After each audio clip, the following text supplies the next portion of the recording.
छत्तीसगढ़ में सिपाही विद्रोह की शुरुआत हो चुकी है। सभी सहायक आरक्षक अब मिरतुर थाना में अपने हथियार जमा करने एकत्रित हो चुके हैं। सहायक आरक्षकों के परिजनों द्वारा रायपुर में धरना दिए जाने के दौरान महिलाओं से मारपीट करने का आरोप लगाते हुए सभी सहायक आरक्षक मिरतुर थाना पहुंचे। पुलिस अधिकारी सहायक आरक्षकों को समझाने दी।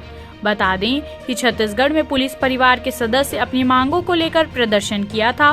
पुलिस विभाग में सबसे निचले स्तर के कर्मचारियों के परिवार वाले सोमवार को दोपहर 12 बजे के बाद रायपुर में पुलिस मुख्यालय का घेराव करने से पहले पुलिस परिवार के लोगों को पुलिस ने गिरफ्तार कर लिया था।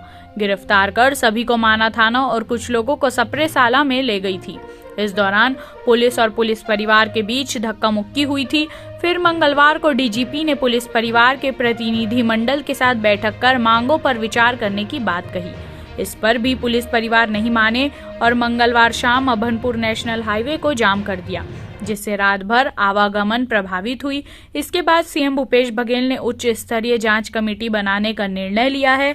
अब वे पुलिस के आला अधिकारियों की समझाइश के बाद आंदोलन खत्म करने को तैयार हो गए हैं। उच्च स्तरीय कमेटी गठन होने के बाद कमेटी मांगों पर विचार करेगी। आंदोलनकारियों ने 1 महीने का अल्टीमेटम दिया है। उनकी मांगों पर पुलिस अधिकारियों ने भरोसा दिलाया, जिसके बाद उन्होंने आंदोलन खत्म किया है। 6 तारीख से परिवार वाले वो आए हुए थे आंदोलन को लेकर के। इस संबंध में कल आदरणीय डीजी सर से इनके जो कमेटी है, उनके जो प्रतिनिधिगण हैं, उनके द्वारा बैठक हुआ था। आज इस पर इनके द्वारा जो ज्ञापन है उनको आदरणीय डीजी सर के द्वारा दिया गया था। इस प्रकार से आज माननीय मुख्यमंत्री जी ने इनके जितने भी ज्ञापन में दिए गए मांग है, इसको संबंध में सहानुभूतिपूर्वक विचार करते हुए हाई पावर कमेटी का गठन की गई है, जिसमें हमारे एडीजी आदरणीय प्रशासन सर हैं और आईजी बस्तर सर हैं।